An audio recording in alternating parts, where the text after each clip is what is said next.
In previous classes, we discussed question number 1 to question number 90 in determinants JEE. In this class, we are going to discuss from question number 91 to 100. I hope you all know that this weekend syllabus is from question number 51 to question number 100 determinants JEE. Okay. Here you see this question number 91. They given if a plus b plus c equal to 0, then and the value of this determinant equal to 0, then x equal to what? They given two things here. First one, a plus b plus c equal to 0. Second one, the value of this determinant is 0, then what is x? Okay. Here what I'll do, if I observe these elements, if I add these elements, I am getting a plus b plus c minus x. Try to understand. If I add these elements also, I am getting a plus b plus c minus x. You observe here a plus b plus c minus x. So I am going with this operation. C1 changes as C1 plus C2 plus C3. As I observe that when I add these elements, I am getting a plus b plus c minus x. Now all the elements of first column will become a plus b plus c minus x when I apply this operation. So I taken that a plus b plus c minus x outside. Then all the elements of first column will become 1. Now you see here product of two things, this and this equal to 0. They given the value of this determinant is 0. Product of these two things is 0 means either this one equal to 0 or this one equal to 0. If this one equal to 0, what is x? X equal to a plus b plus c. I hope you are understanding what is this. Okay, in the question they given a plus b plus c is 0. That means x equal to 0. Now you observe the options here, 0 is there and here also 0 is there. So chances are that any one of these two options is correct. Okay, now this determinant is there. Now I'll expand this determinant. Directly you can expand, or else you make this element 0, this element 0, this element 0 by using row operations. However, you expand this determinant, at the end you will get that x square equal to 3 by 2 into a square plus b square plus c square. I am not expanding because we are very familiar how to expand the determinants. You expand this determinant and you will get x square equal to 3 by 2 into a square plus b square plus c square. From this, what is x? X equal to plus or minus square root of 3 by 2 into a square plus b square plus c square. So what you got? You got x equal to 0 or x equal to plus or minus square root of 3 by 2 into a square plus b square plus c square. So which option is the right option? Fourth option is the right option. You see this question, if alpha, beta, gamma are the roots of x cube plus px plus q equal to 0, then what is the value of this determinant they are asking? Here four options are there. One of the option will be correct. We need to find out. You observe here alpha, beta, gamma, alpha, beta, gamma, alpha, beta, gamma. So what I'll do, I'll go with this operation. C1 changes as C1 plus C2 plus C3. Then all the elements of C1 will become alpha plus beta plus gamma, alpha plus beta plus gamma, alpha plus beta plus gamma. These are all as it is from the question. Okay. Now, as they given alpha, beta, gamma are the roots of this cubic equation. See, we know sum of roots of cubic equation from theory of equations. If alpha, beta, gamma are the roots of this equation, then sum of roots is minus b by a. Here b actually x square coefficient minus b by a. Here b is x square coefficient. Here you see x square term is not there. So sum of roots of this cubic equation is what? Is 0. In last class also we discussed at the same point. So here as x square term is not there, sum of roots of this cubic equation is 0. So here in place of alpha plus beta plus gamma you write 0. See here I written 0. Now in a determinant all the elements of any row or any column are 0. We know that the value of the determinant is 0. So this answer is 0. You observe this question number 96. If a, b, c are in arithmetic progression, then the value of this determinant is what? Okay. We know that if a, b, c are in arithmetic progression, then what you know? You know that 2b equal to a plus c. Here in this determinant, what I am going to do? I am going to use this operation. R1 changes as R1 plus R3. R1 changes as R1 plus R3. You add corresponding elements of R1 and R3. This is 2x plus 4. 2x plus 4 can be written as 2 into x plus 2. 2x plus 4 can be written as 2 into x plus 2. Yes. Similarly, You add these two elements, 2x plus 6.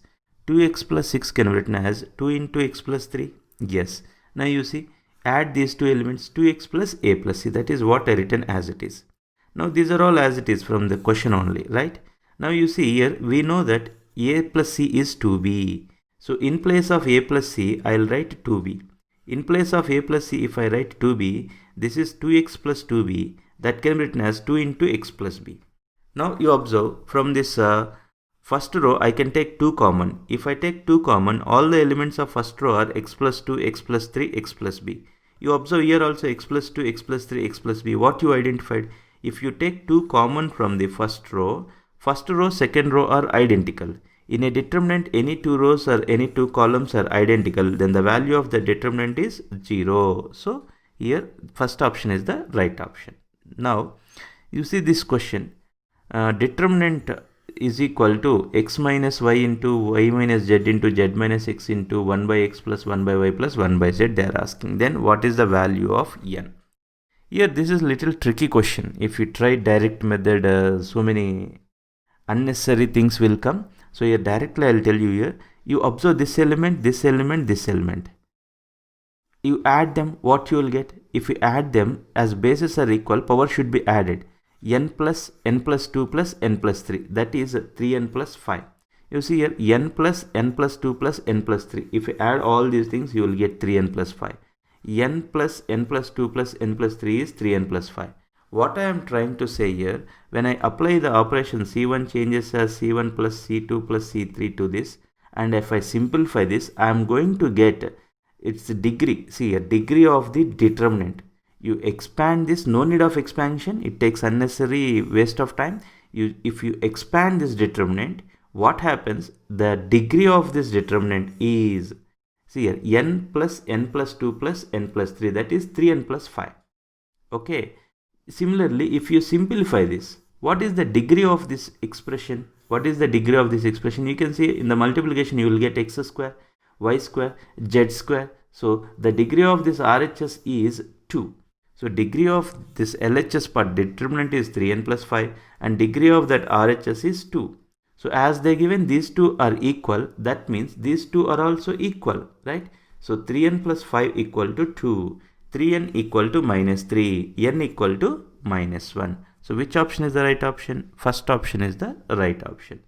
Now you see this question, delta r, they given this determinant and they are asking sigma r equal to 0 to m delta r. Okay, sigma r equal to 0 m delta r.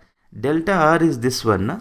Okay, here you see in these expressions there is no r, so these things remains same, they won't change even though this changes only from r equal to 0 to m. See here, these things you try to understand what is there here, those things I written as it is.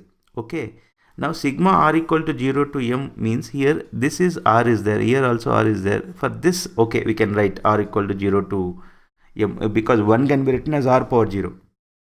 Okay, here this expression you see here, I written sigma r equal to 0 to m 2r minus 1. You see this one, MCR is there. Now here what I written, sigma r equal to 0 to m MCR, because they are asking to calculate this. Delta r is given as this. Okay, now sigma r equal to 0 to m 1. Now the thing is we need to calculate this value, we need to calculate this value, we need to calculate this value. You see sigma r equal to 0 to m 2r minus 1. Here, how to calculate this? In first PUC binomial theorem, we learn this type of expansions. Here, sigma r equal to 0 to m 2r minus 1.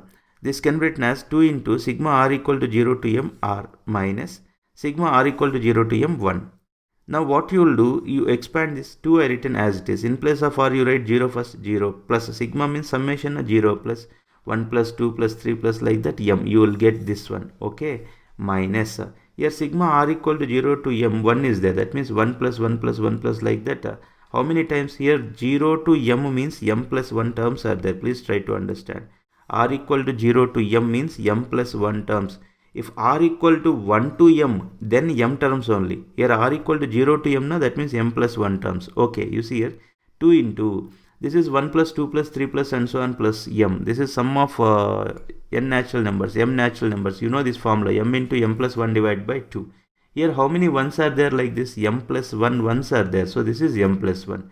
If I simplify this, 2 will get cancelled. In this m plus 1 is there, in this also m plus 1 is there. Take m plus 1 common. Then you will get m plus 1 into m minus 1. This is nothing but m square minus 1. So if I simplify this, I am getting m square minus 1. That is what I written here. Now you see this part I will simplify. Sigma r equal to 0 to m mcr. Sigma r equal to 0 to m mcr means in this wherever r is there you write 0. See mc0. Sigma is there now, so plus in place of r you write 1, mc1 plus mc2 plus and so on mcm. You know this formula in binomial theorem we learned this. This is 2 power m, right?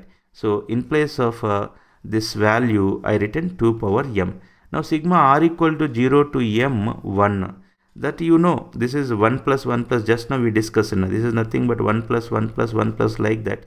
How many ones we will get? Here m plus 1 terms are there. So m plus 1 ones are there. So this is nothing but m plus 1. So in place of this expression I written m plus 1.